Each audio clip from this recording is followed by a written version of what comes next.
Thanks very much. Colleagues and friends, distinguished delegates, it's really a pleasure to be here, and I must say I'm quite honored to be on this esteemed panel today.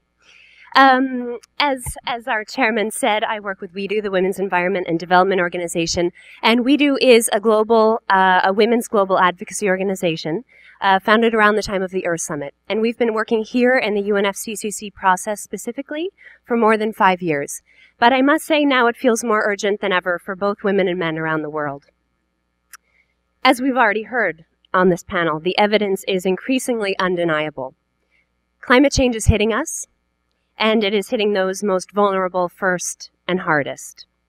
A friend of mine explains it this way: where there's a crack, climate change slips in and broadens the crevasse. It ravages those with the least resiliency, the least insurance, the least security, the least wealth, the least legal rights, the least land, the least information. But, on the other hand, of course, investing now in responding to climate change will lessen the long-term cost and, if done right, will contribute toward meeting sustainable development and poverty eradication goals.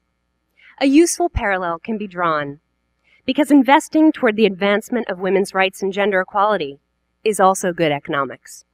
Educating girls has shown dramatic returns on investment across sectors around the globe. Advancing women's standing has shown to be a great way to grow a national economy. The Bali Action Plan opened a new path for addressing this, the most comprehensive and urgent issue of our time, with equally urgent and comprehensive action.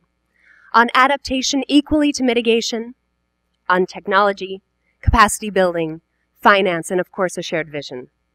In each of these areas, gender issues are inextricable.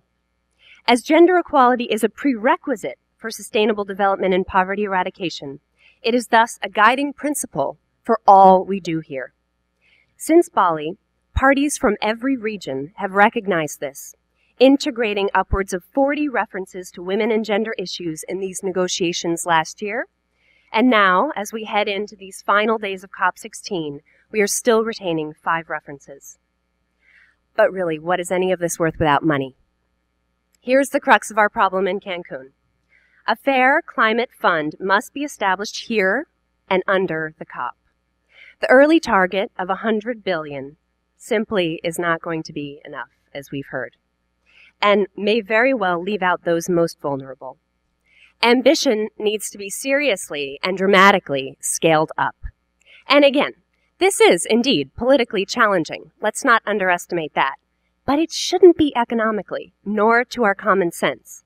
Investing now makes good sense. We've already heard some of these lessons on our panel. So, we see 2 options. Climate finance can exacerbate existing inequities, inequalities, and discriminations, or it can do the opposite. Climate finance can bridge gaps and innovate for justice and human rights. Innovation is crucial, for example, in identifying sources.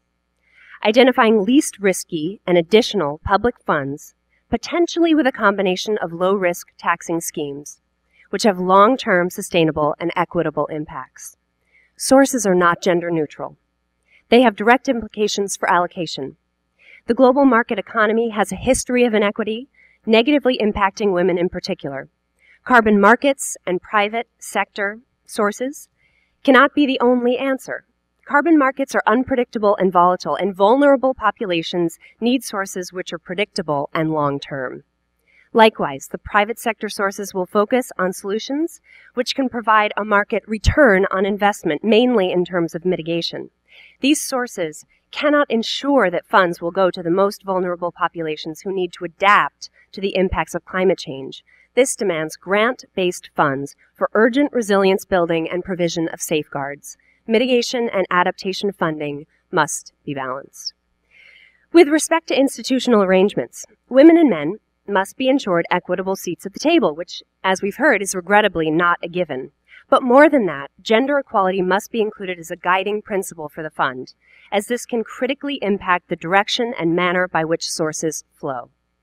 Last month in Tianjin, several parties from both North and South recognized these points, but more support is needed here in Cancun in order to strengthen and secure these critical texts. Finally, while the discussion here is necessarily centered around establishment and institutional arrangements of the fund, the design and implementation, as well as monitoring and evaluation, are especially crucial for women and gender. Gender equitable stakeholder engagement, direct access for both women and men, gender analysis, criteria, and indicators are all useful tools to realize the goal of effective and efficient climate finance for sustainable development and poverty eradication. WEDO is a signatory to this call to action today, and we will champion it. We will continue to work with partners here, government and civil society alike, with our partners in the Women and Gender constituency under the UNFCCC, and with women's organizations around the world to ensure these points are realized. Thank you very much again.